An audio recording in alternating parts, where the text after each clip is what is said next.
Is your deadline still standing for Vladimir Putin to agree to a ceasefire tomorrow, or is that fluid now? It's going to be up to him. And We're going to see what he has to say. It's going to be up to him. Very disappointing.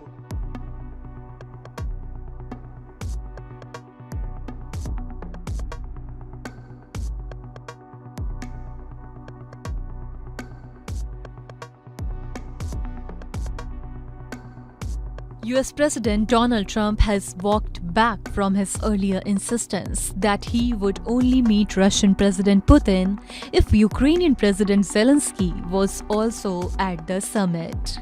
With the US deadline for Russia to show progress in ending the war in Ukraine expiring today, tensions remain high.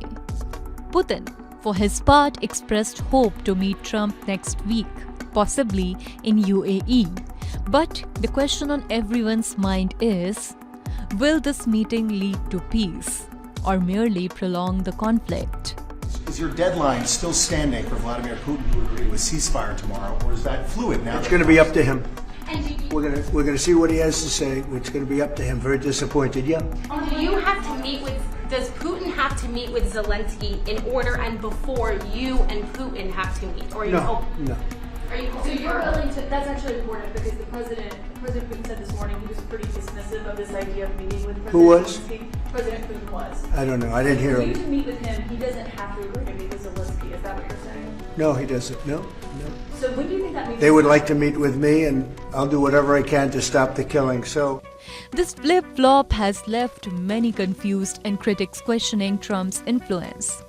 Was his earlier tough talk about World War III and hard deadlines just bluster? Has the president's credibility taken another hit? White House officials signal that secondary sanctions against Russia are still slated to be enforced today, signaling that the US is prepared to escalate pressure if needed.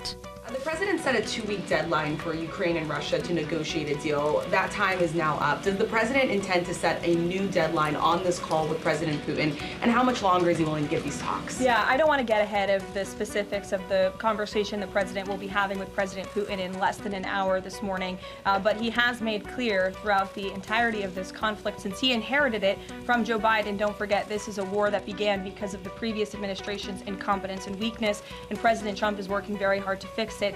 He has made it clear to both sides that he wants to see a peaceful resolution and a ceasefire as soon as possible. But as for specifics on a timeline, I won't get ahead of the president. And just on the goals for this call in particular, is the goal to get Putin to agree to a ceasefire? Is the goal to lead to some sort of in-person negotiations with Putin and the president? But the ongoing war in Ukraine presents a far bigger picture. Trump, who boasted during his election campaign that he could end the conflict in a single day, had so far failed to deliver on that promise. Putin distances himself from any immediate meeting with Zelensky, saying conditions for such a meeting are not right yet. У нас много друзей, которые готовы нам помочь организовать мероприятия подобного рода. Один из друзей – президент Объединенных Арабских Эмиратов. Я думаю, что мы решим, но это было бы одним из подходящих, вполне подходящих. In the meantime, Ukraine's president continues intense diplomatic talks with European leaders, fearful that Ukraine could be sidelined by direct US-Russia negotiations. As Trump's words increasingly lose weight on the global stage, many are left asking, is Donald Trump the worst president in US history, whose promises mean little, while the world's most dangerous conflicts rage on? Subscribe to Oneindia and never miss an update. Download the Oneindia app now.